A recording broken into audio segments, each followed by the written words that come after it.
Thank you, Ed. Licenses and permits.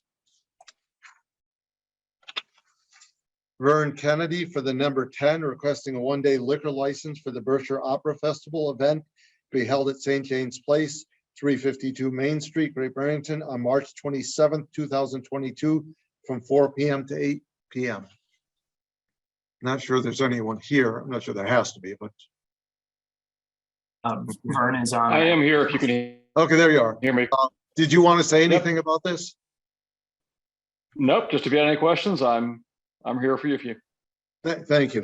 Do I have a motion? Steve, I have to recuse myself. I'm a board member of St. James Place. Thank you. Do I have Motion to approve. Do I have a second? I have a motion by Ed, a second by Eric. Do we have any questions? Not seeing any questions. Roll call vote. Garfield. Aye. Eric. Aye. Ed. Yes. And yes, it's unanimous, 4-0. Thank you. Thank you. Next one is Mama Lo's Southern Style Barbecue, requesting an annual common victualler license for 284 Main Street. Do I have a motion? I make a motion to approve the common victual license for Mama Lo's Southern Style Barbecue at 284 Main Street. Second. Any questions? No, just a resounding. It's nice to see a black-owned company in Great Barrington, and I hope they have collard greens and make chopped barbecue. And I hope they do well. I wish them well. Thank you, Garfield. Roll call vote. Garfield. Yes. Eric. Aye. Ed. Yes. Lee.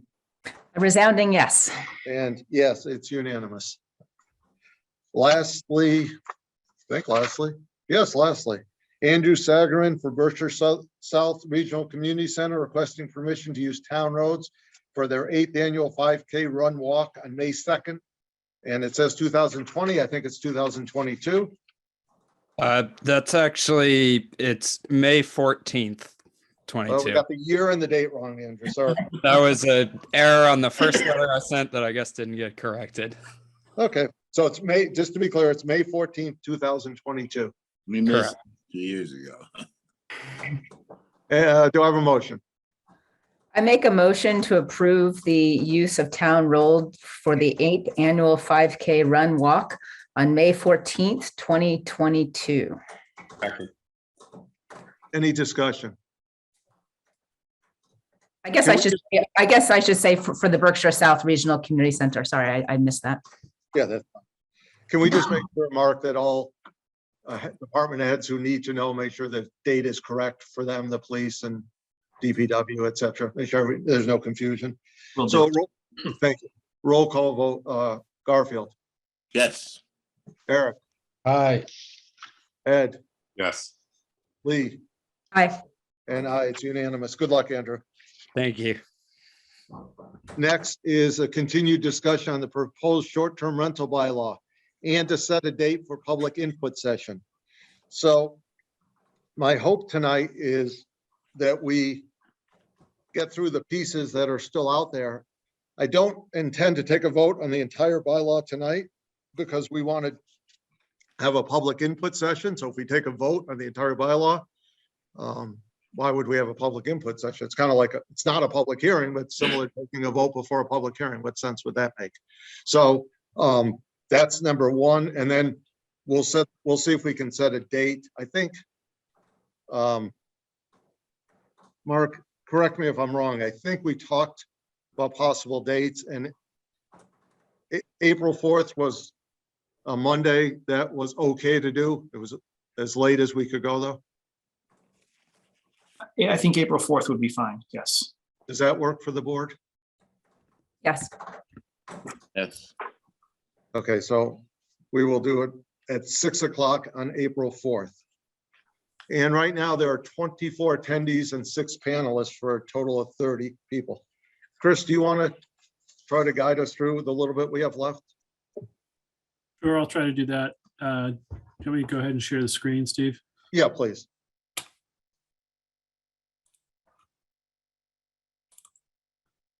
Okay, hopefully what you're seeing here is the 2-page draft that was in your packet. It had my comments in the margin. My comments in your packet are just these ones that say Rimbold. Can you all see those? On the screen, just in the last few minutes looking at this, I've made a few other comments or changes. You don't see those in your packet. They're under this heading, Chris Rimbold. That's just for my own thinking as we go through this. So what you're seeing is what you have in your packet, just with my own changes to help guide us through. So, and we can talk about all this. The first item I think you all wanted to clear up was coming to an understanding of this item 3, of what commercial interest means. And I think with that also comes, I'd suggest defining residence better. Maybe instead of defining resident owner, let's just define resident. And we'll come back to that. But in terms of commercial, just, you know, when we do zoning, our default dictionary, if it's not in zoning, is the Webster's Unabridged. And just looking at the Webster's Unabridged dictionary, commercial is pretty straightforward. There's lots of possible meanings, but the first 4 are of, pertaining to, or characteristic of commerce, engaged in commerce, prepared, done, or acting with sole or chief emphasis on saleability, profit, or success, able to yield or make a profit. So I think it's clear what commercial means in this case, that simply doing short-term rental for profit's sake, simply having a house to offer for short-term rental for profit's sake is something that you would like to deter. That makes sense. Yeah, and by the word deter, I think what's interesting there doesn't mean we're outlawing it, means we're just trying to reduce or not encourage. I think that's important to have that word there before commercial. This bylaw, this bylaw as written does not prohibit. Right, but I think, so, Chris, May I ask a question? of course. If one of the purposes is to deter short-term rentals for the sake of deterring short-term rentals, that's new. Or I guess to me, that's new. That's not what we've been talking about. That's not, right? The purpose of this was not to have fewer short-term rentals. The purpose was to stop residences from being business zones, to provide safety, the other things. But the goal was not to reduce short-term rentals. That was a means to an end. No, and I agree. I don't think Chris said that, and I don't think I said it either. If I did, I that's don't not. think I did. Oh, Yeah, I don't, I I still may have don't, misunderstood. yeah, I still don't understand what we mean by number 3 then. What do you What suggest? I mean by it, I can tell you what I would mean by that, is to not have someone come into town and buy 6 properties, live in none of them, and run them as a short-term rental. Okay, that's what I thought we meant. That's my definition of it. That, which is why I stress the word deter. That Right. does not stop someone who has a primary residence and buys the house next door and uses that as a short-term rental, because that's 2 places and they do have some interest in Great Barrington. Now, Go ahead, Chris. you might want to look at then, you know, I- there was I just- some discussion last time about residents, and, you know, I don't know if you want to tweak that definition, you know, and whether 183 days is where you want to go. That maybe the next topic you want to, I think it makes sense to go in that order if you want to talk about how to regulate these. Yeah, and Can I say something when you're done, Stephen? Lee had her hand up and then you, yes, Garfield. I think a residence, Chris, I like what you wrote there and I had written the same thing. I just think we have to plug in the number of days. I think a full or part-time owner who resides greater than X number of days in the aggregate in the town of Great Barrington. And we just plug in the days. I think that would make sense. Lee and then Garfield.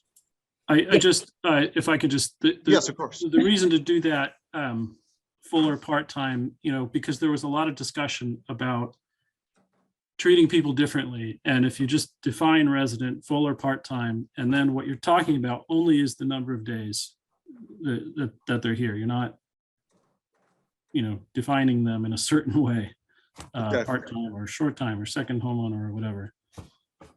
So, Lee? sorry, go ahead. No, that makes sense. Lee, go ahead. Yes, I'd like to suggest actually a tweak. Rather than say resident owner, what about just saying resident and defining that as a full-time or part-time owner who resides greater than, let's say, 150 days in the aggregate in the town of Great Barrington. So by doing that and getting rid of resident owner, and we include a full-time or a part-time owner, then we don't have that differential between we're not differentiating between the part-time and full-time, which was one of the discussion items last meeting. So what I would like to propose is changing resident owner to resident and tweaking the definition to a full-time or part-time owner who resides greater than 150 days. And what that does is that brings into the fold any part-time owners that are invested in this community and would like to participate in operating a short-term rental. Did I capture Thank you, that, Lee. Lee? Did I capture that? Yeah. Do you want me to say it slowly? No, I think he has it right there. Oh, sorry. Right, so I think I got it. So you can discuss. Oh, yeah, let me just, Okay, Garfield, go ahead. And then Ed. Okay, I wanted to hear what you interpret as a deter again, Stephen, and what I don't think there's a difference between the word deter and prohibit. I think deter is important. We're not prohibiting short-term rentals. We're just trying to, we're not prohibiting, we're just trying to make sure that they don't get out of control in Great Barrington. Okay, because I looked it up in the dictionary, so I thought it should be strong because that's kind of the intent. And it says to turn aside, discourage, or prevent from acting. And that's one. Two is to inhibit. So I think what the intent is to somewhat inhibit commercial, not just deter them. I just want to make sure that it carries the weight that it's supposed to carry. Understood. Ed, go right ahead. Yeah, though while 150 days is better than 183 days, it doesn't do what Lee just said it does, which is allows any part-time resident. It only allows part-time residents who are here 5 months. So I still don't think it solves the problem of separating full-time residents from part-time residents. It just slightly broadens who is full-time. To me, that 5 months is much too long. It doesn't help, for example, Michelle Lubert, who, what if she moves away, still has the house here, needs to visits it a month or so, still wants to keep her house, but needs it to be available that month. It doesn't. It still divides us. It lets a few more people in the gate before dividing us, but it's definitely still a division. I think there's two ways of looking at that, Ed. I think I understand your point, but also what we were talking about last time is a division between primary residents and second homeowners. It does do away with that division. It may cause another one, as you point out.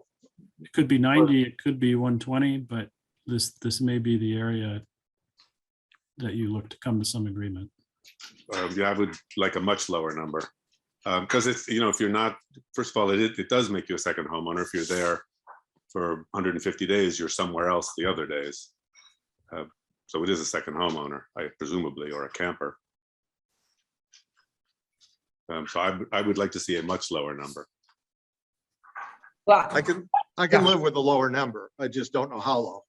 yeah, I mean, I think, there's this delicate balance we're trying to create, Ed, and we're trying to allow for people that are invested in this community to operate short-term rental. So although I do understand your concern about being too high, at the same time, we have to realize that people like the person that you mentioned are free to seasonally rent or month-to-month rent. So there are other options. We're just talking about a non-occupied property. So that's really important to realize that people that have properties that they operate as short-term rentals have other options. And if we are trying to deter people coming in solely as a commercial activity, that we need to set some kind of limit that does that. So I would advocate for staying with 150 days and continuing on. And I really resent saying people who have buy into our community, or whatever the words were, when talking about someone who's here for 4 months, supports the Mahawi, shops in our stores, is possibly a member of a religious organization here.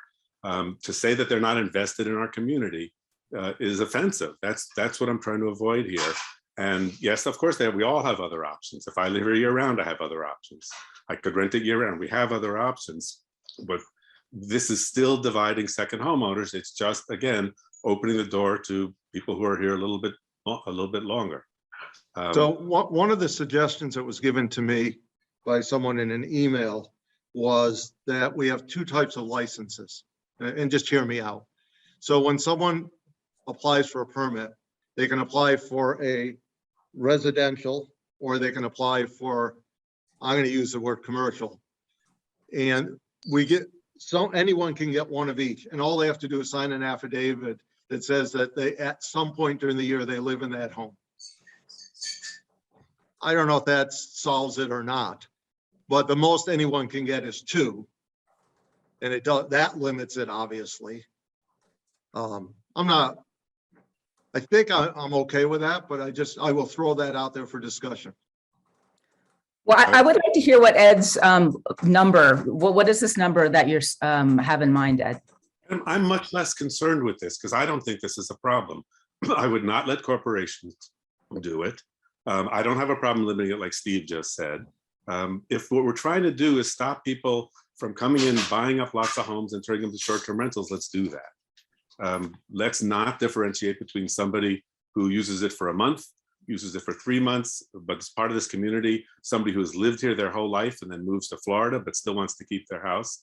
I just don't see the problem the same way. Yeah, and so if we limit it to 2 licenses, it's possible that will still serve the same purpose. And preventing commercial is what we want to do. I get that. We definitely want to prevent commercial. It's just, I'm not sure we all agree on the same definition of commercial. Yeah. Yes, go ahead, Lee. Yeah, so moving on with what the thought and the thread I was going towards was, if we group a resident, including a part-time resident and a full-time resident, right? And we let both residents, whether part-time or full-time, have 2 licenses, providing that one is a property that they use.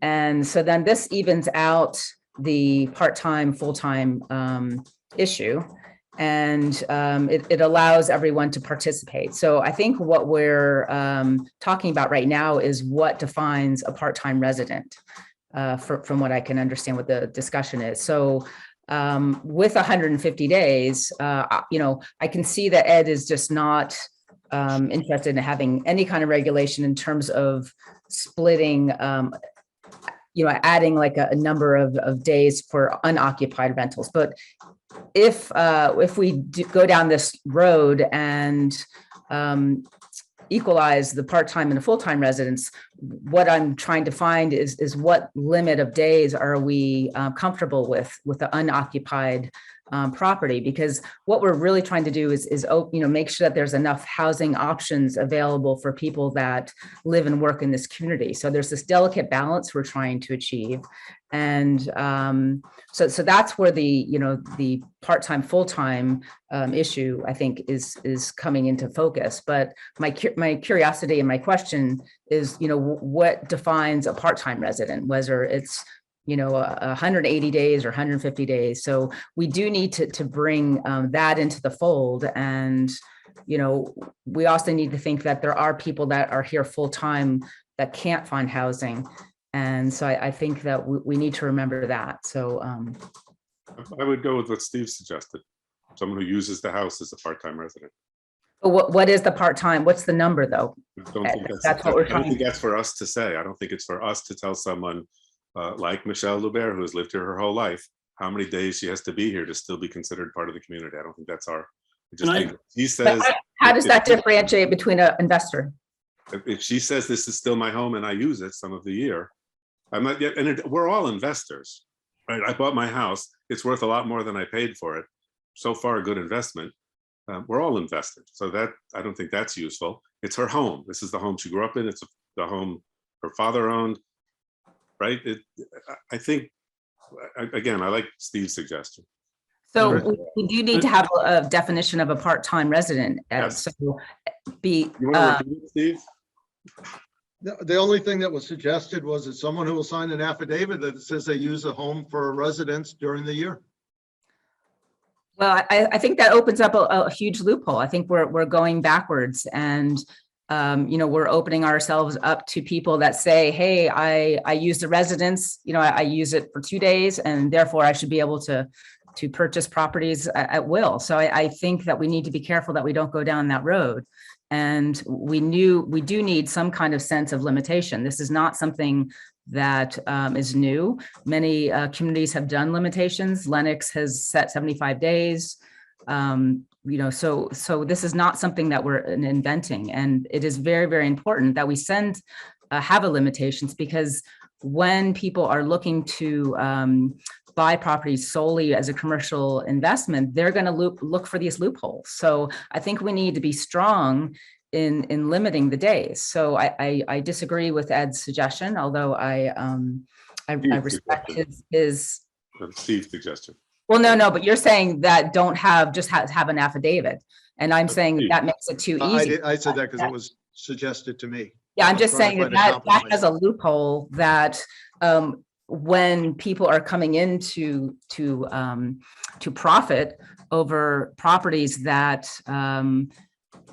residents and essential workers actually need to live here, that's taking away housing stock. So I do feel that we need to set a limit. We can't just have an affidavit. I think that opens up a loophole, and we need to be more strict. Chris, you had something to say? Yeah, I think, and I'll share my screen again in a second. I think the only place this becomes important is on page 2, where you're talking about, I'll share the screen again.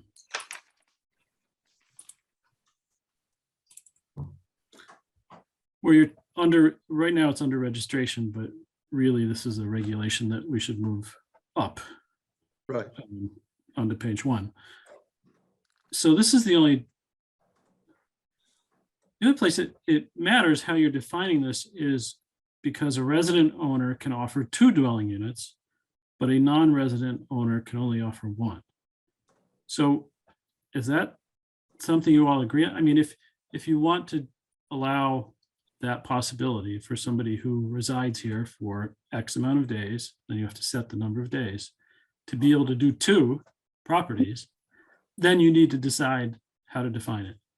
If you want everybody just to have 1, whether they live here or, all the time or none of the time, then you don't really have to define it. Am I reading that correctly? Yeah, I think you are. Go ahead, Lee. Yeah, so to clarification, so if we do in fact change that definition up top from resident owner to owner, then down here and under registration, this would also say by obtaining a short-term rental license, a owner can offer 2 separate dwelling units. So owner now would include a part-time and a full-time. So I think what the sticking point right now is what is a part-time resident? And what we have is 150 days up there. So I think that that's the issue that we're discussing right now, as far as I can tell. Yeah, One I of see the that. things, oh, go ahead. Yeah, I see that, Lee, that, here you would have to change this to owner, but I But we mean, can limit this to is one. kind of a principal point. Do you Yep. agree that there should be some people who can have 2 dwelling units and some people who can only have 1? So the question becomes, part of the suggestion, which I'm probably not doing this justice, is that we have 2 types of licenses. One is a commercial license, except the fact that they're going to be commercial, and you can apply for a commercial license and you can have 1. And then you can have a resident license or an owner license, and you can have 1 of those. So you could have up to 2, and 1 being commercial. So if you live in Sheffield, you find a good buy, you want to buy a house here, and you want to use that, that's fine. The other being your resident, and in that case, we either go with the affidavit or we all agree, or a majority of us agree on the number of days. Exactly. So I think that that's what we're back to, the number of days. Okay. Well, there's 2 questions. Is the number of days becomes less important if you agree there should be 2 types of licenses.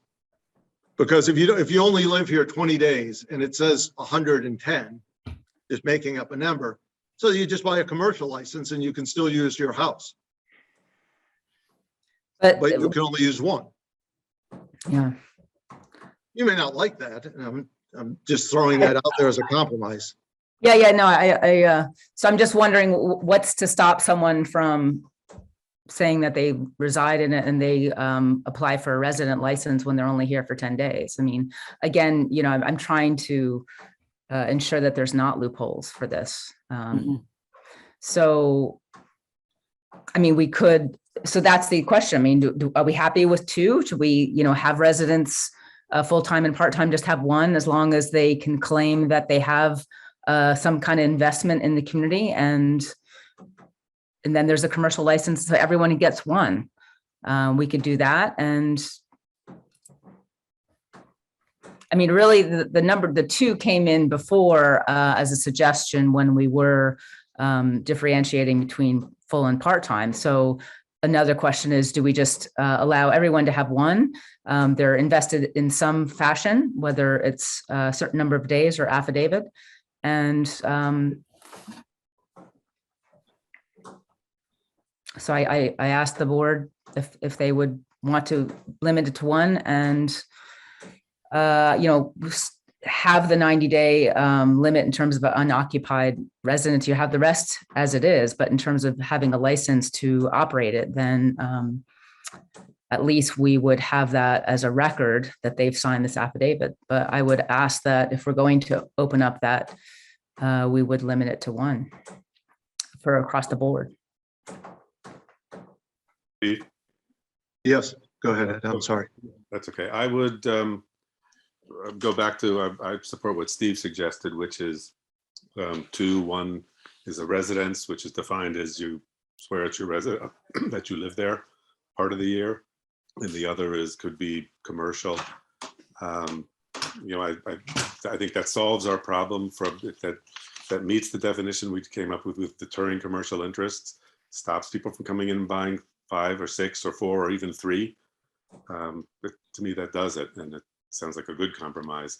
I do want to say, having just heard this tonight, reserve the right, which I guess we do with all of this, to wait till we hear from people.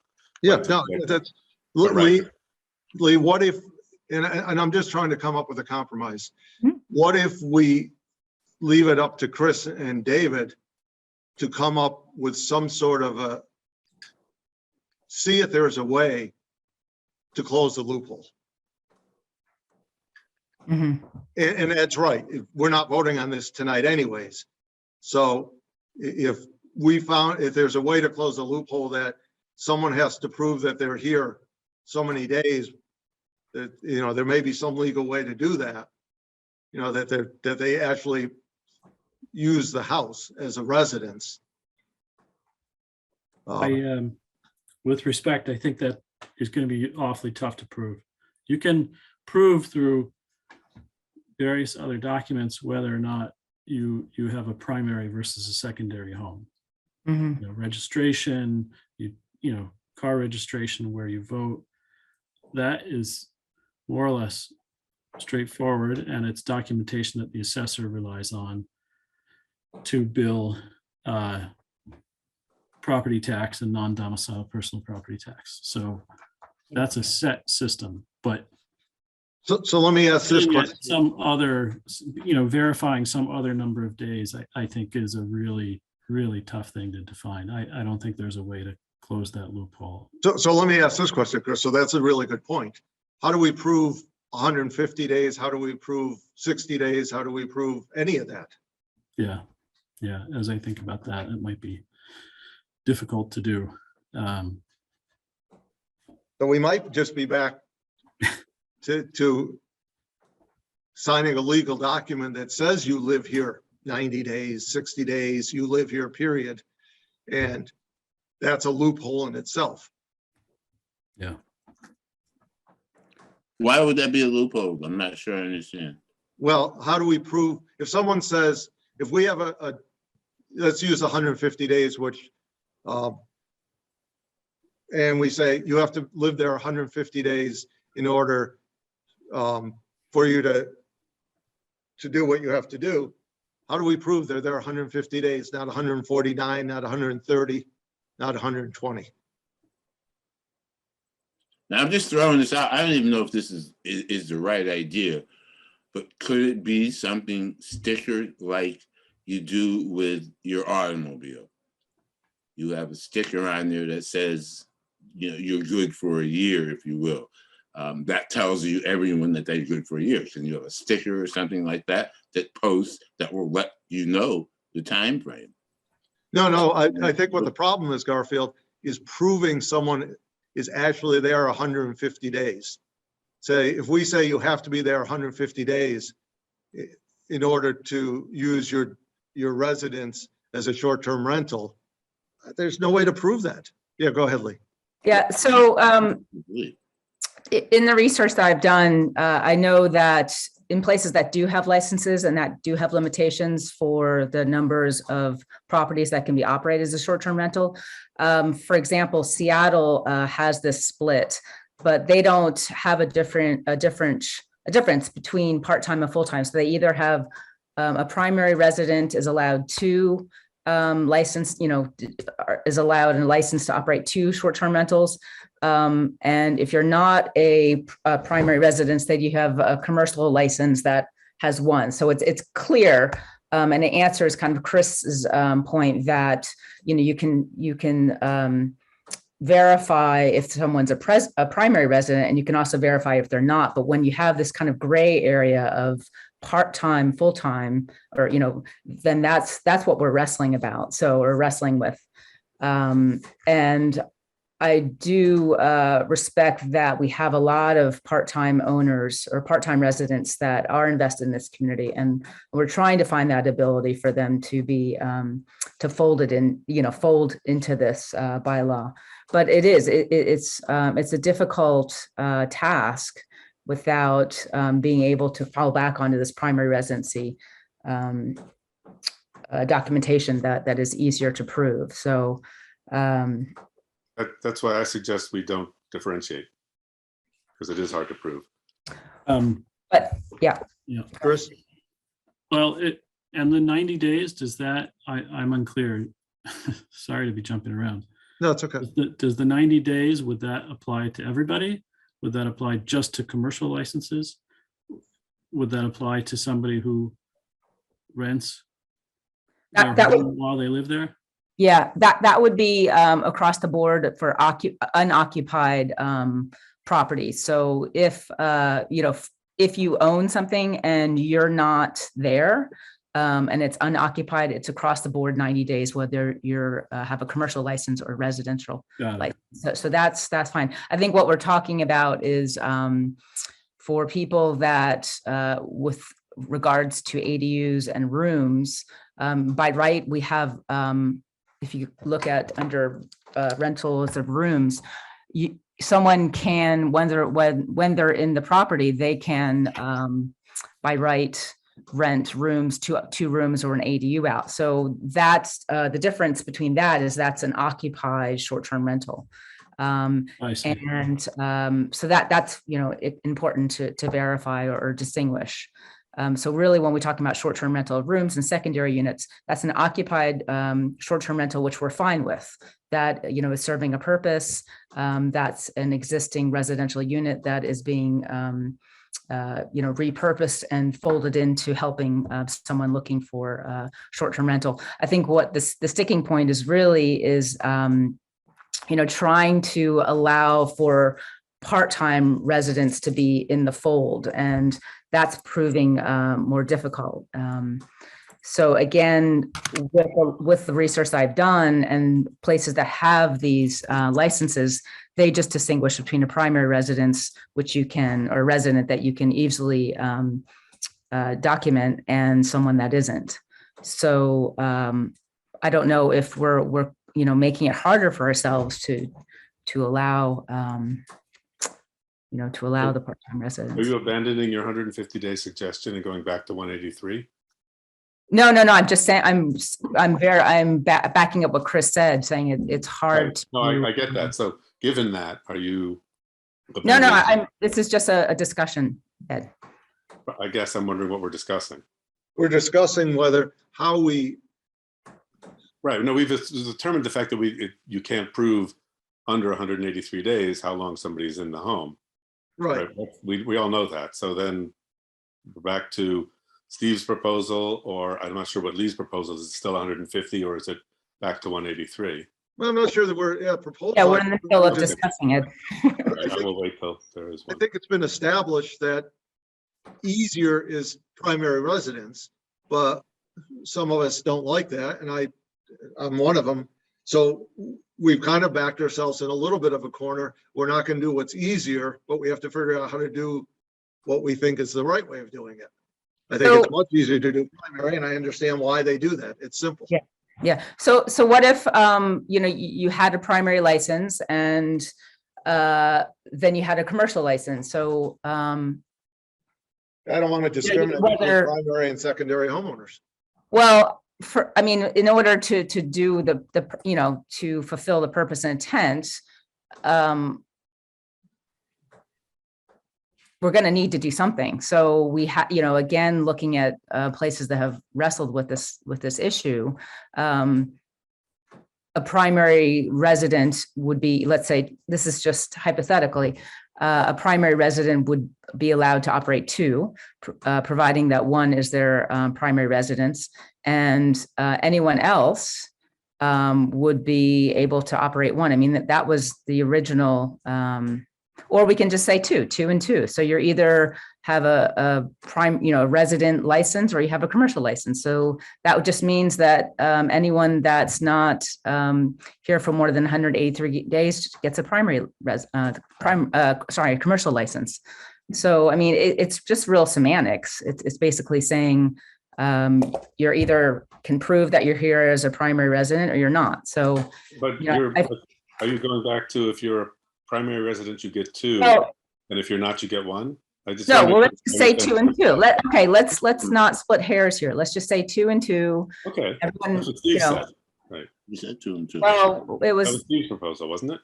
he was saying an affidavit. So I'm just saying that, you either can show that you're a primary resident or you're not. So It doesn't matter if you get two either way. It doesn't matter if you show it. Right? That's why I'm not sure what it is. I'm just saying that a part-time resident would get a commercial license. That's what I'm saying. But they wouldn't be, are you saying, just so I can understand it, are you saying that a primary resident could have up to two, a part-time resident could only have one? No, just say two and two. So a part-time resident will follow under a commercial license. They get two. An investor gets two. If you're a primary resident, you get two. So it's two and. So we don't discriminate. Everyone, Yes. we limit it to two. Yes. So that way it's easy to prove, if they're a primary resident, they get two, and we limit. Let me ask this, and maybe I'm being thick. Do we even care if they're a resident now? You just get two. Yeah, well, I think it's important that for the by right, when we're still looking for the difference between the occupied residence and the unoccupied, I think that still falls into play. So if you have a commercial license, you still need to be on the property in order to be able to by Okay, right. so I see your point. So what you're saying is that you can have a total of 2 licenses. Yes. One being a primary and a commercial, or 2 commercial. Yes, so basically, primary residences would apply for the residential license, and they would be allowed 2. And if you're a part-time resident or investor, you apply for the commercial license and you get 2. So that way we can see, we can just keep an eye on it. And Is there a difference in the regulations for the 2? no, but I mean, if you're, in other words, if the primary resident is not in their home, that's the same as a commercial. All the regulations are the same, except that what we're calling it. Right, if this is my primary residence, I go away the month of July, I can rent it every night of the month of July, same as a second homeowner could. Right, there's no Yeah. difference in the regulations in the 2, unless I'm present, then there's a difference if I'm actually in the home. correct. Okay. That seems like a decent compromise, actually. I'm having some difficulty following it. Sorry if I'm being dense, but No, you're not. I don't know why you would have 2 different types if Right. it's all basically the same. I could see having 2 different types if one of them was limited. Mm. If you limited the number of commercial licenses available. That's why I asked that. It sounds like what we're saying is anybody can own 2, can do short-term rentals in 2 residences. Up to 2 residences. Well, But before if you're- there wasn't a limit, so I think that this is key in general. So I think the question is, how much we limit licenses. Put a cap on the number of commercial licenses. Well, I mean, that is something that other communities have done, is that they limit the number of commercial licenses. Otherwise, there's no difference and you're Yeah. not deterring commercial interests at all. Correct. Everybody can get 2. My wife can have 2, I can have 2. Right. My daughter can have 2, whatever. Oh. And none of us live here, let's say, just for sake of argument. And you're not, got to limit something, otherwise you're not meeting item number 3. I mean, yeah, exactly. I agree.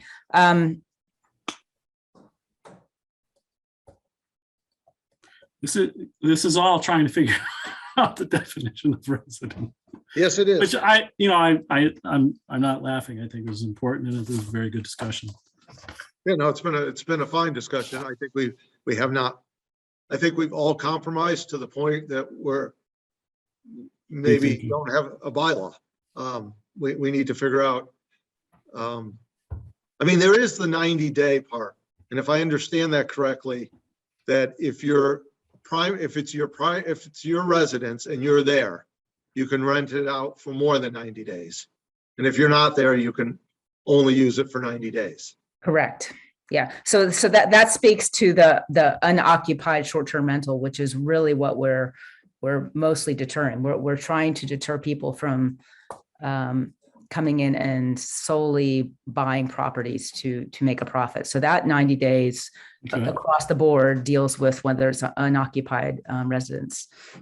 So, but I guess where we are is the license. So what, in addition, we want to do is make sure that people don't come and buy multiple properties. So we're trying to give residents enough freedom that they can have more than one license possibly, but deter anyone that's solely coming in to make profit, not to do that. So, throwing the question out, I mean, in terms of commercial licenses, do we want to even open the door? Do we just want to, go back to limiting either by number for the entire town? So if we have a cap of, 20 commercial licenses, or do we just limit it to 1?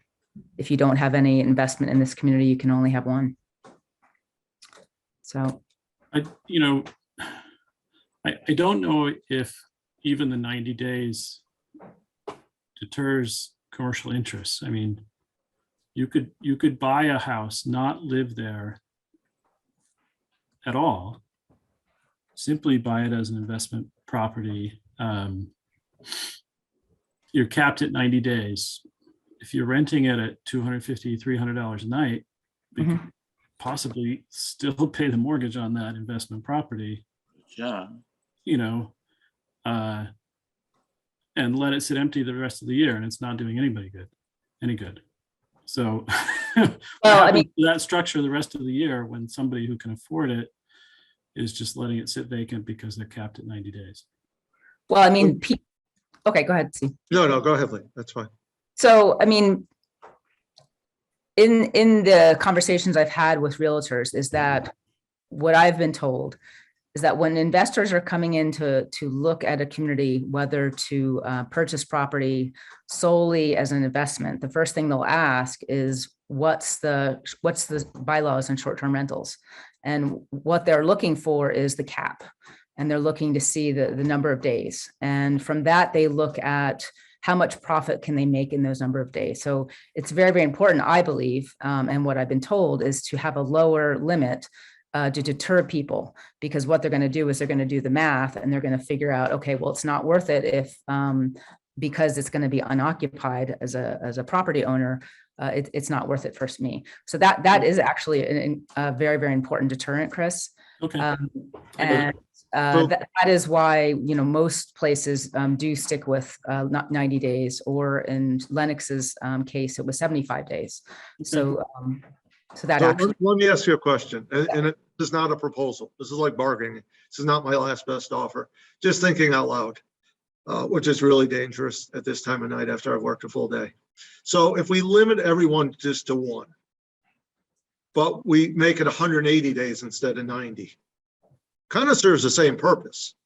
Because if you have two, you can have each 90, 180 days, and you're using up two houses instead of one.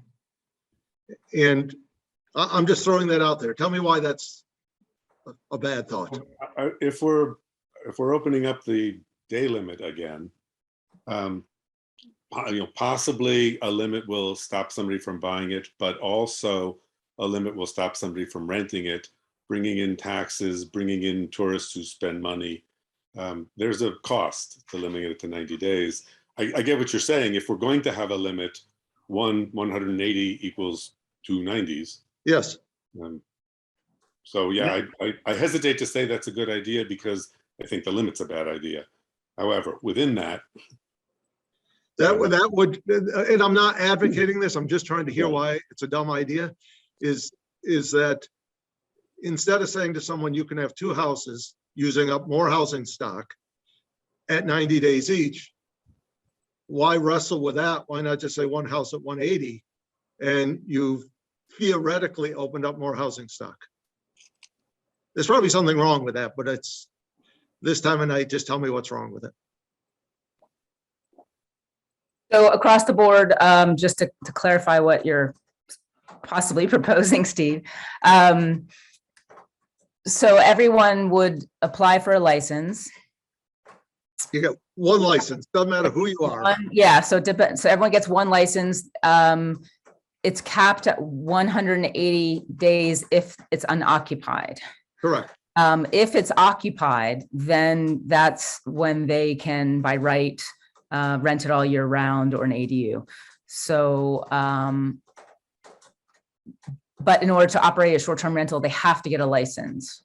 Yeah, they'd still have to get a license because you want to have a license for the purpose of inspection, et cetera. We want to know who's operating commercially in town, just like we would a restaurant or a clothing store or anything else. It's a commercial venture, whether you live there or not. I'm not throwing out the licensing or registration, but I'm just saying someone, instead of having two houses at 90 days and sitting empty for 3/4 of the year, it's, if you're using it solely as commercial, it's sitting empty for half the year. If you're not using it as commercial, it's your primary residence or your secondary residence, whatever it may be, then it's hardly empty at all. Well, I have to, a lot of people are saying it's going to sit empty, but I do need to stress that we have a lot of people looking for seasonal rentals. We have, many travel nurses, we have students. So I really disagree with people that saying that, if I'm forced to limit the number of days I can short-term rental, it's going to sit empty. So I think people need to get that out of their heads. No, because I that's a- don't disagree. I think you could probably make more money with a short-term rental because you get a higher amount per day. But yeah, I understand your point. It only sits empty if you want it to sit empty. If Mhm. you don't try to rent it out for seasonal, I understand that. Well, so that's 6 months, is it? I'm trying to do math real quick. Um, It is.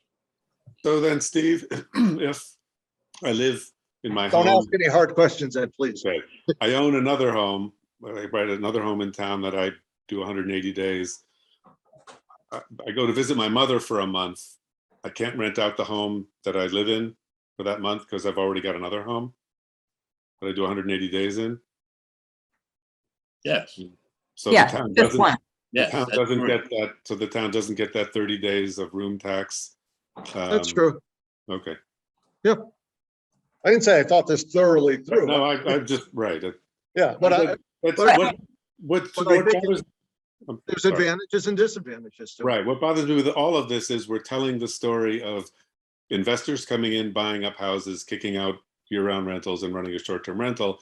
We're not telling the story of people who live here who are making money. We're telling them we're limiting the value of their house. We're trying to keep property values down. Otherwise, this doesn't work.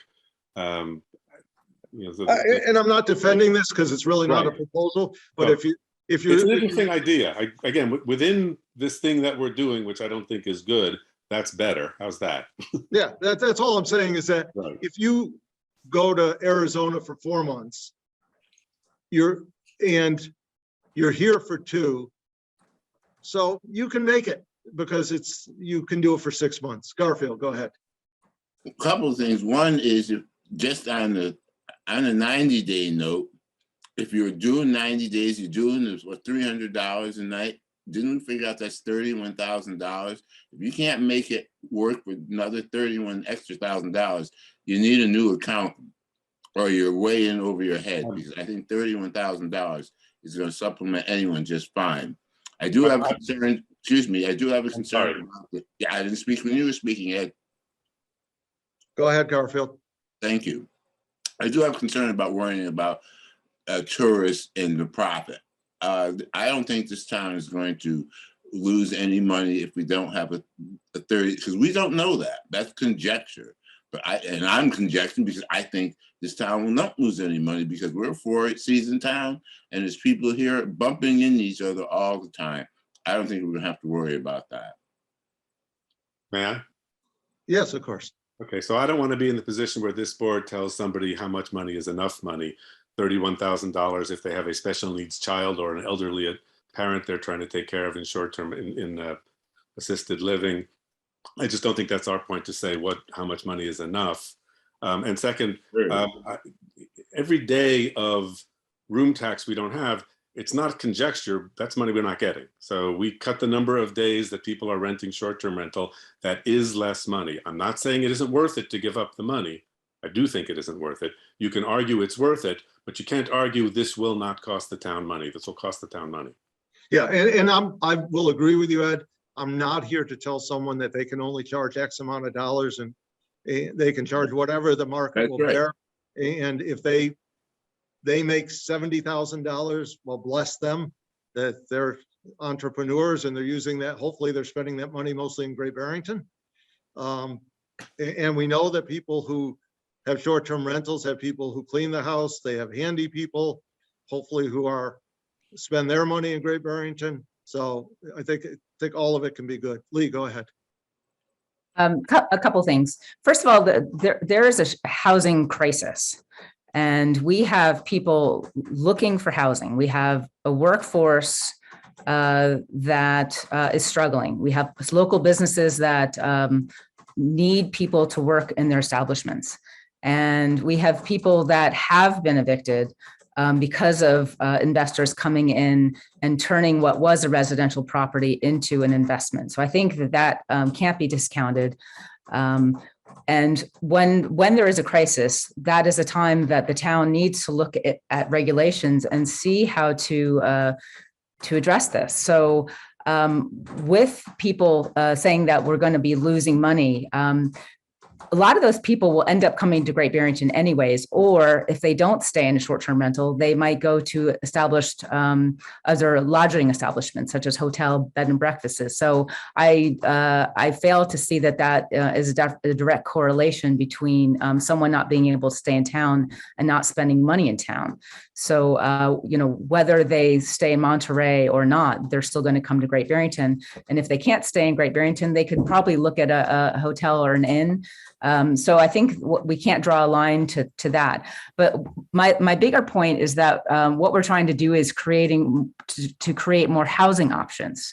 And because there is a lack of housing, and that with the proliferation of short-term rentals in our town, that is driving up housing prices.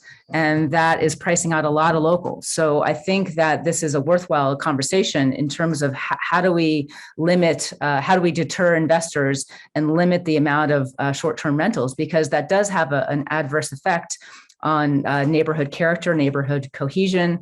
I know that is something that wasn't permitted into the purpose and intent, but the fact is that proliferation of short-term rentals does have a negative effect on neighborhoods, and most people don't want to see their next door neighbor turn that property into a hotel. So I think that this is a worthwhile conversation to say how we're going to limit this. So I actually dispute the fact that we need to be looking at the money, following the money. I think that residents are important here, and the fact that we have a workforce that is in need of housing, that's something to keep in mind. So a couple things, and then Garfield, then Ed. I'm not convinced that this is going to do anything for housing stock, at least in the short term. So I do agree with the neighborhood character, and the commercialization of neighborhoods is a problem, but I've yet to be convinced this is going to do anything for housing stock, especially either workforce or affordable, but that may just be me. So Garfield and Ed. Well, a couple of things. One, the first thing is, and I don't know if this is going to be anything other than my moral issue and me speaking of what I think and what I like and what I think should be, really, really troubled by all the talk of the dollar bill. If this was talking about maybe some race issues or something, I don't think this would be like this. Or we're talking about handing out chocolates. It wouldn't be, but it's a dollar bill, man. And I don't hear anybody but Lee and myself on occasion speaking for anybody in Great Barrington. Everybody's worrying about how much money other people are going to make. How much money are you going to make? How much money are you going to make? You got people coming here who live here part-time. Oh, we don't want to discriminate. No, we don't. But they don't live here. They have not been here all their lives. They are somewhat invested, but they're not invested as much as people who've been here all their life. And there's no one speaking for them other than Lee. Everyone else is worrying about someone making some money. Oh, they're going to be upset if they can't make the money. Oh, they're not going to come to Great Barrington if they can't make this money. Come on, man. It's not all about the dollar bill. It's about people who can live here and want to be here and need some help in leveling out the playing field. I'm sorry, I'm not going to tell you how much money you can make, but I think everyone knows that said dollar is plenty. Garfield, I take exception to the fact that Lee's the only one standing up for people in town. Okay. I think the fact is that you're the one who brought up making too much money, and all I'm saying is that none of our business how much money they make. They're private enterprises, and I'm not here to limit how much money they can make or can't make. That's all I'm saying. I'm not in this bylaw going to put in that there's a limit to how much they can make, and that's not why we're necessarily. Well, I didn't said that either. Well, I said in some degree, but you can charge whatever you want, like you said, Stephen. Yeah, no, I agree. I respect what you're saying. I just don't agree. Ed, go ahead. Yeah, I'm not going to address that. I'll let the people who are going to speak in Citizen Speak address that. I do want to say that this confusing the short-term rental with creating housing is real. I brought it up at the end of last meeting, and I was despite the fact that the last meeting began with a statement, and I'll quote, "The intention of this bylaw was never to create affordable housing." It ended with, and again, I'm quoting the same person, "Any property that is being used as a short-term rental is not workforce housing." So it does have an impact on housing. So I disagree with that, Ed. So obviously, anything that's short-term rental is not workforce housing. It's also not a bowling alley or a hotel. It's the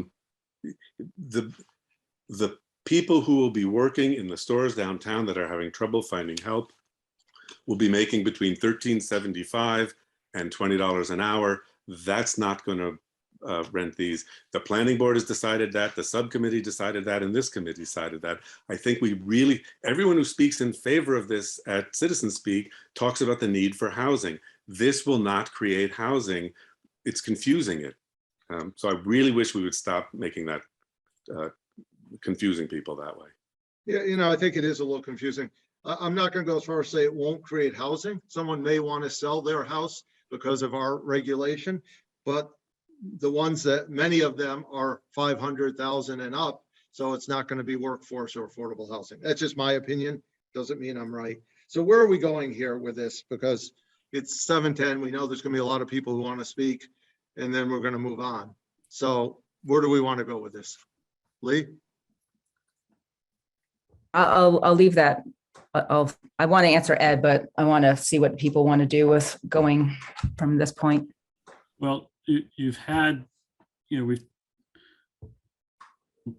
had good discussion tonight. You haven't really made any changes to what's in front of you. So, if we were just to meet again, I think the draft you would see again is essentially what you saw for tonight's packet. Unless you want me to work directly with two of you and hash something out and bring it back to the board. I'm up for that. Yeah, Well, I think we, go Working ahead. on it. Be happy to work with Chris and someone else. I'd have to do that. I would recommend Steve if you got the time. But I'll you know- always make the time. I mean, what I would like to say is that Ed quoted me, although he didn't name me. And, some of the misinformation that's been out there has been spread saying that this was to create affordable housing, and this won't create affordable housing, but this will create more housing options. And to say that locals can't afford these expensive properties that are currently being operated as short-term rental is just disingenuous to what we're trying to do. And there are a lot of residents that would like to live here and continue to work here. So I do think that to say that locals would not benefit from us limiting short-term rentals is unfair. And there are many people that would be willing to purchase properties if there were any. And so I just want to make sure that that's out there. So Garfield, I'll give you the last word. Your hands up. You have stopped my audio. I can't go back to audio. Excuse me, visual. It says you Well, stopped me. I didn't stop you, that's for sure. Well, I'm having no trouble talking. I went to start video and it says the co-host There you has are. asked you to start. There you are. It's okay. I see the top of your I head. didn't say that before. It said My that it hands never stopped. left the table, so I didn't do it. Well, it had stopped. I'm not making it up or not arguing. I'm just I telling know, I'm kidding you, What it Garfield. Did you have something you wanted to say, Garfield? No, I just wanted to see why that had happened. Oh, I have no idea, and well, it's solved. I can see Yeah, your very solved handsome now. face, Yeah. so I'm happy. So Okay, much. citizen speak time. Wait, so what did we decide? We just, think- I think Ed nominated me, you volunteered, and we would work with Chris to try to bring something back. I wouldn't mind being in on that, truthfully. Okay, but that's Unless three you people, can't have three. I right? mean, So, in an Well, ideal world, I'd work with Lee and Ed on this because I think that's where the 2 points of view are.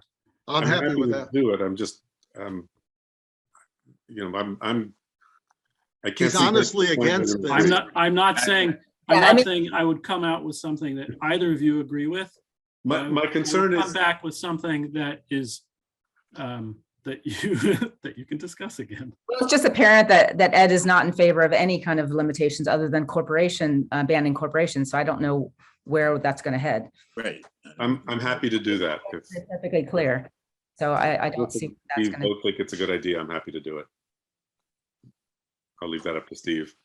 I mean, if Chris is willing to listen to the two of you, come up with a bylaw that either one of you or both of you don't agree on. If the anticipation is that you're going to come up with something that you both agree on, then Chris is banging his head against the wall. I suppose that was kind of stupid, wasn't it? Yes. My concern is we're gonna have to come up with something that gets 3 votes. Yeah, I mean, More likely, close to what we're trying to do, the intention. So I don't know why this is being unraveled at the last minute. And Yeah. I feel that constantly we are coming up with these roadblocks offered by a particular member of this board. No, I And don't think it's offered by one member. I think I've had some questions, Lee. I think respectfully. I mean, the fact that we don't agree with you doesn't mean a roadblock. The No, no, the roadblock is the 90 days. I didn't put the 90-day limit on. No, That's no, not a roadblock. I'm saying that we keep coming back to certain things, coming back to the very beginning, and you bringing up the fact that it's not going to create affordable housing when I've actually never said it was going to create I affordable didn't housing. say that. I said workforce. You said it Okay, would so create let's workforce. let's move ahead. Problem. Lee and I will work with Chris on this, and let's move ahead on this. I think our nerves get frayed after about 45 minutes, and it has been a good discussion. So I would want to make sure that we will have time to come to We have- some. We have time, and we know that we have to have it done by April 4th. We know that. So we've created the deadline, and if that means extra meetings, or if that means longer meetings, that's what it means. But we have to have it done, and we will have it done.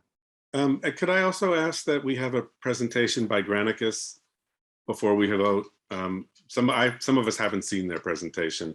I'm concerned about how they gather the information and what information they gather. And I think we're entitled to see that before we vote. Okay. Thank you. Well, can Ed just be signed up? I mean, how will this presentation take I don't know. place? That's what, all I said to Ed is we'll look at it. I will talk to Granicus, but I do think the voters are going to want to know that too.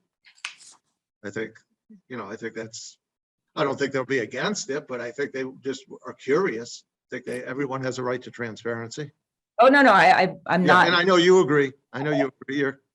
I'm just trying to figure out how this is going to work. I don't know. I'll figure that out afterwards. Okay. Citizen speak time for residents of Great Barrington or homeowners or property owners.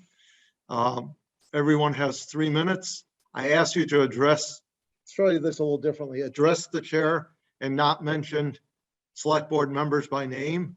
And let's talk about the article and not recap what we talked about for the last 45 minutes and who said what. Just to make it a little easier. Frederica Siegel, please. Yes, thank you so much. These meetings are getting increasingly torturous. I need your name and address. I'm sorry. Yes, Frederica Siegel, 27 Round Hill Road. Thank you. These meetings are getting increasingly torturous and unproductive.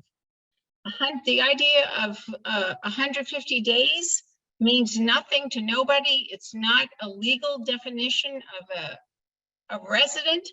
And it really speaks to your inability, the board's inability to decide whether they want to create 2 classes of ownership or not. And I think that is really fundamental to everything that you want to accomplish. Do you want to distinguish between people who live here more than half the year and vote?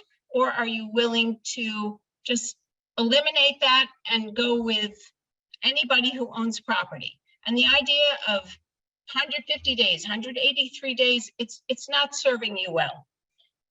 I heard that you want to have a The number 3 is to deter commercial interests.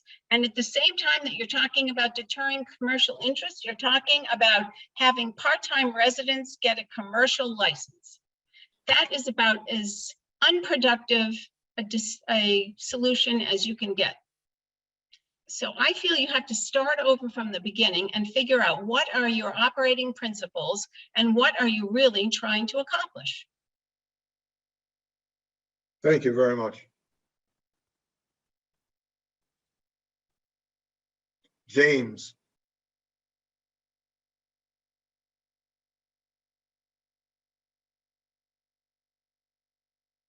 Good evening, Board. My name is James Garzone at 84 North Plain Road. I want to thank the chairman for trying to broker a solution between the contentious disagreements on the board. I also want to thank Mr. Rembold for trying to broker an agreement between the two different parties who have difference of opinions. If you want to talk about the housing stock, I can give a specific example where I know 3 families that are being evicted from their homes because they're being converted into condos. That's a problem.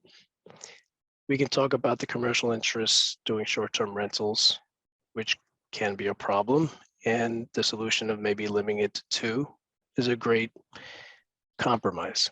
I just would like for the board to be more amenable to a compromise. I feel that it's become too acrimonious.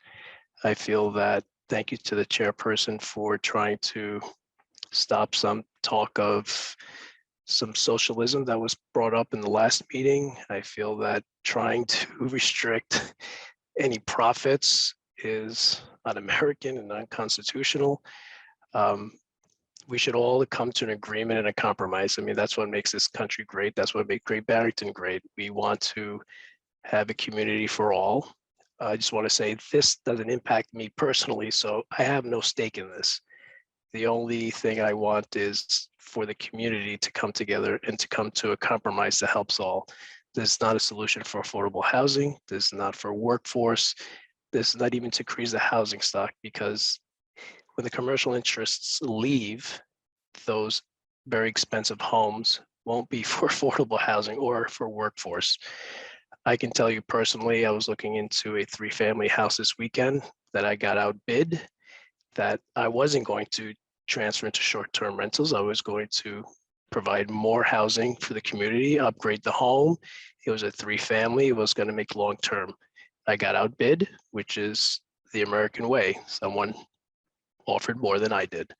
So I just go back and please, let's have a substantial compromise and let's stop being acrimonious and let's stop saying that let's limit profits.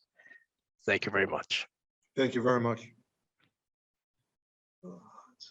Robert.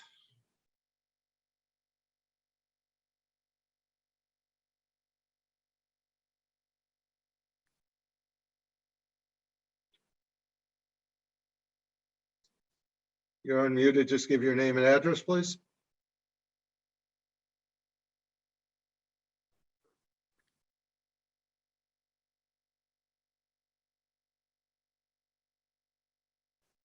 You are unmuted.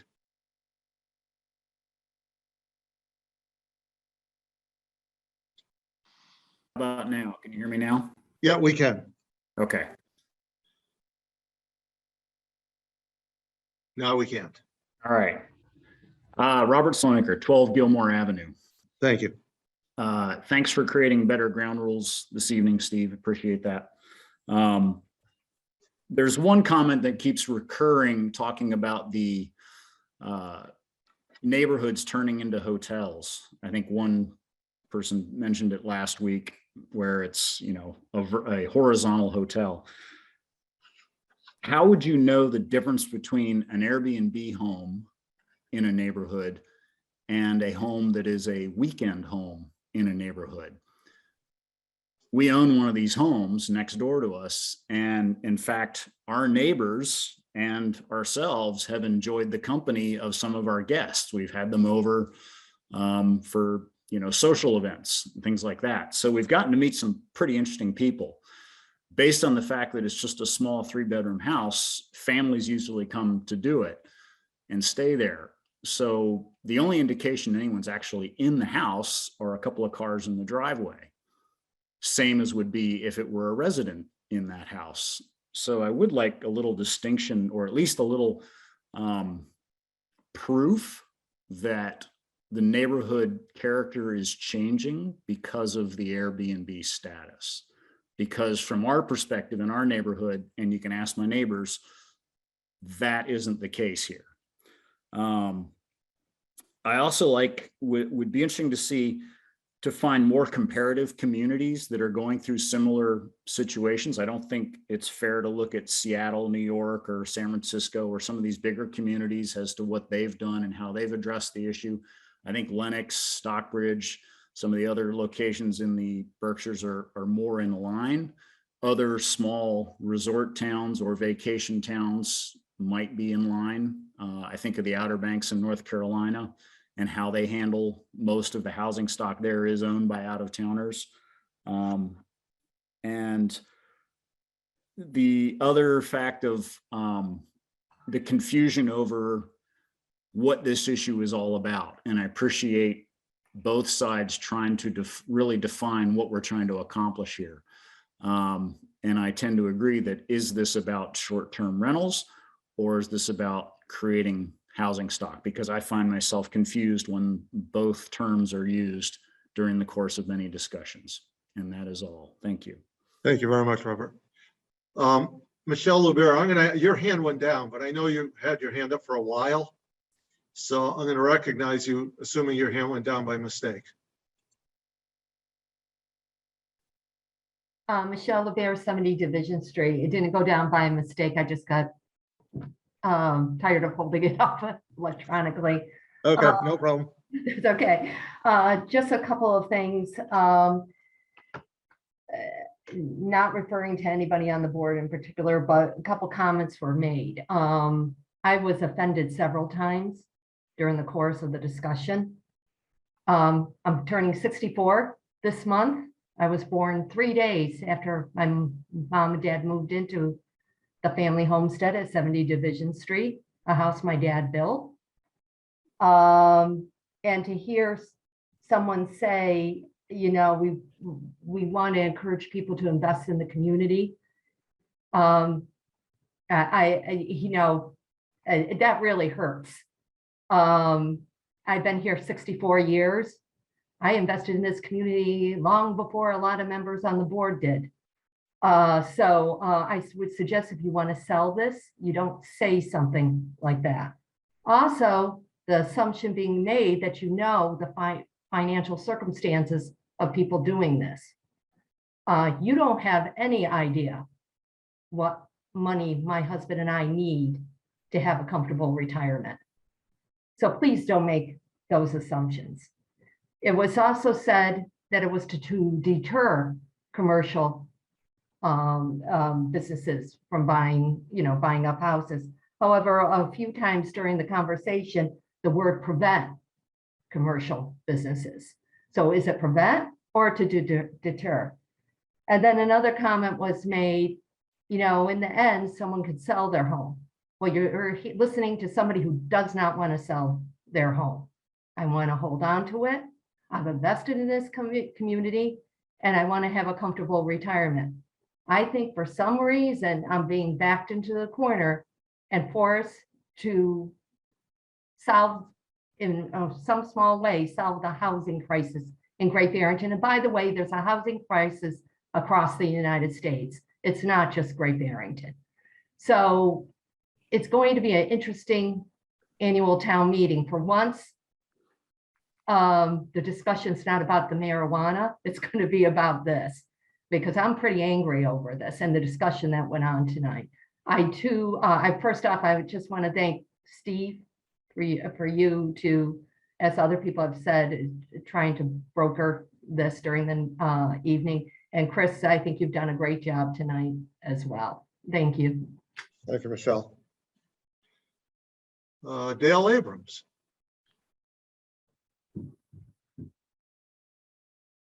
Hello, Thank you for recognizing me. Dale Abrams, 6 Lake Mansfield Road. I worked in the real estate field for about 14 years. So in some ways, these are not new issues of the difficulty of housing stock being pulled into short-term rental. It just used to be a longer version of the short-term rental market. The increase in the online version of short-term rentals has dramatically changed that problem. And I've lived in other communities that are primarily tourist destination communities, and these are issues that a community really has to grapple with. If we don't, it's a serious problem for our community. I hear from my friends who live in the same neighborhood as I do that they have houses next to them that operate as Airbnbs year-round. In all respect to the gentleman who said it's pleasant, others have a very different experience of rotating loud parties in the houses next to them. And we've heard others share that experience. It's not always the pleasant experience. That changes the nature of our communities. You don't have a chance to build long-term relationships if there's a constant revolving door of folks coming in and out of the properties next door. I have other friends who live in the neighborhood who've tried to purchase property next to them with the goal of bringing family into the community. And they've lost out to folks who were buying them with the sole intent of renting them long-term as short-term rentals. So there's a serious problem here that needs to be addressed. And I thank all the board members for working together to find a solution that limits the appeal of real estate purchases for the sole purpose of short-term rentals. So please, keep working together. Let's make this happen. Whittling it away too far is not the answer. Thank you. Thanks, Dale. Greg, I believe it's pronounced Lipper. Correct me if I'm wrong. I apologize. Yeah, hi, Greg Lipper. Can you hear me? Yes, we can. Great, 99 Brush Hill Road. Great meeting, my first one attending. So I'm a resident here. I live, my primary resident live here full time. Also have a second place here that I do rent out from time to time. Just a couple data points. I think you're going to have people like me for whom it won't 90 days, 180, whatever it is. We use the other place sometimes. It's not going to, we're not going to sell. We're not going to rent it long term. There's not going to be any difference other than you'll have fewer visitors and some lower tax revenue. But as the other caller said, the big impact you're going to have short term is some homes that are rented 300 days or whatever will only get rented 90 days, and the neighbors will notice it, and you'll have a little less tax dollars, but you'll definitely see some changes for those neighbors in having less. And we curate the people who come in, but we have somebody 2 doors down doesn't curate, and there's a big difference whether you curate your guests or not. So we have a lot of repeat guests and mostly families, but yeah, that college students, the party, it's not fun. And I would just say I'm a consultant, so just a couple of things I think about is you want to pick a formula that you can track so that you don't create this monster, right? I think you guys are going down the right track, right? So you think about, you can identify very quickly if someone's a primary resident or not. You can limit them to 2 homes. As soon as you start getting into these shades of how many days they're living there, or even, there's a lot of loopholes people will get through. So you want to pick something that's easy to track. And then I would just say forecast out. You're not going to get much movement in housing stock or housing prices. Short term, you'll get nothing. There's a tremendous demand from out of towners still. We know this because we've had renters offering to buy our place who live in New York City who would only use it on the weekend. There's crazy money out there from the city. And it's just until interest rates go way up or we have a deep recession, that's going to overshadow anything we do in the short term. But you want to think about how this will impact, what does Great Barrington, and we're going to live here the rest of our lives, right? So what is Great Barrington going to look like in 5 years from now, in 10 years from now? And you might model what other towns have done with putting similar restrictions, and what are the long-term impacts? Clearly, you don't want to have corporations, investors, REITs coming in, buying a bunch of places with investor money and such. So you guys seem like you're on the right track, and just wanted to share those comments. Thank you very much. Okay, select board time. Garfield. Just that I had been speaking with, I had mentioned how I'd like to just to make sure that everything was running smoothly with the police department and all that good stuff. And I had a little email with Kara, and I just wanted to know the new officers have been trained with their sensitivity training, all that. The station will be fully accredited this fall. So they're on board for what we'd like to see, and they're doing the right thing. So I applaud them. Terrific.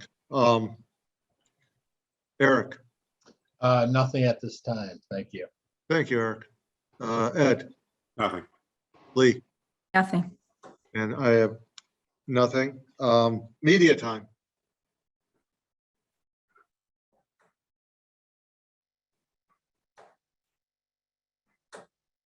See no hands raised. So by unanimous consent, we are adjourned. Thank you, everyone, and have a good evening. Thanks, Steve.